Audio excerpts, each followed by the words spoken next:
नमस्कार जय जगन्नाथ मो चैनल ओडिशा कुक रे आपण मानको बहुत बहुत स्वागत। आज चलतु बनैबा आंब आचार। तो से मु किछि आंब नहीं ताको भल से धोईकी काटी नहीं टाइप रो। वर्तमान एथरे मु फुटा पानी रखी से आंब देहरे दे दूची।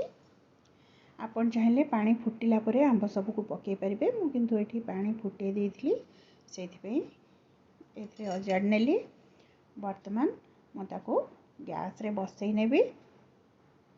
गैस रे बसई नेबी और से पकई नेबी लूण आवश्यक मुताबक लूण आउ हलदी गुंड पकईकी घोड़ेकी ताको टिके फुटवा पर्यंत छाड़ीदेवी। बेसी समय फुटेबेनी कारण एटा आंबटा अधिक सिझीगले भल हेनी। देखो एतिक ही रहिबो पूरा पीस पीस रहिबो। ताको मु छाणीकी गोटे खरारे सुखई देइथली। खरारे गोटे खरा खाइला परे ए टाइप रो ही जाइए। वर्तमान आम आचार पे जीवा। वर्तमान मसला प्रस्तुत करिबा। जीरा जेतिकी जीरा नेबे सेतिकी पान मधुरी आउ किछि सुखिला लंका आउ एथरे देबी अल्प मेथी कारण मेथीटा अधिक परिमाण रे देले तार टेस्ट पूरा पिता आसीबो भल हेबनी। तो से आपको आम पूरा लो फ्लेम रे भाजी नबा गोटे सुंदर बास्ना आसिया पर्यंत आम आपको भाजी नबा। आपण आंबर क्वांटिटी अनुसार सब मसला करेंगे प्रस्तुत। आउ बर्तमान यहाँ देखु आमर भाजी है।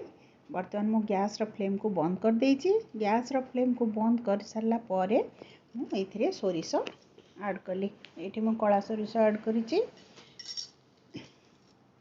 ठंडा हेले आम ताको ग्राइंडिंग करवा। बर्तमान गैस रे कड़े बसई नहीं अल्प पानी देली आउ से पकई नेली आवश्यक मुताबक गुड़। गुड़टा मेल्ट कर निहाती पानी दबा दरकार। तो पानी देकी मुझे पकई नौ गुड़ आउ ताको मेल्ट होगापी छाड़ी दौची।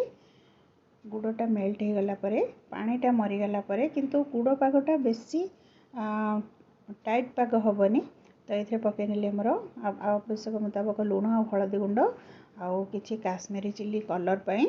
आमर पूर्व आंब सिझिला बेले लुण हलदी पड़ता तेणु जी दरकार से पकेबे।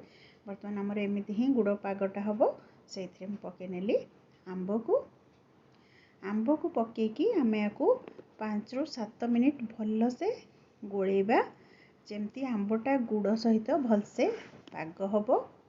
किंतु सब मन रखिथे जमा टाइट पाग करें जमती कि आमर उखुड़े पाग हुए सेमती करें आदौ। एटा टिके लसलसिया रहिबो आचारटा से एते टाइट पाग हेले आदौ भी भल लगे। एटा टिके जमती लसलसिया रहिबो सेमती आपण देखिबे।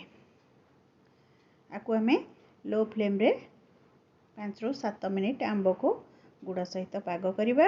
ये पकई नेली टिके हेंगू पकईकी आपको भलसे गोले नौची।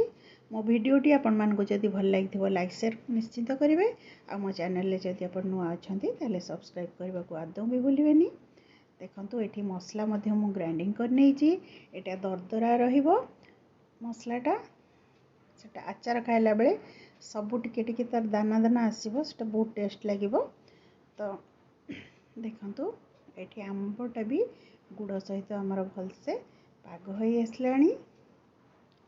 गुड़ सहित किछि समय एमती गैस रे बसईकी ताको पाग कला परे गुड़टा आंब भितर को भलसे पशि थाए आउ भल होता है। वर्तमान टिके ठंडा हो गला परे अल्प ठंडा होला परे आम एथरे मसला जो गुंड करी रखिथिले ताको आमे दे दबा।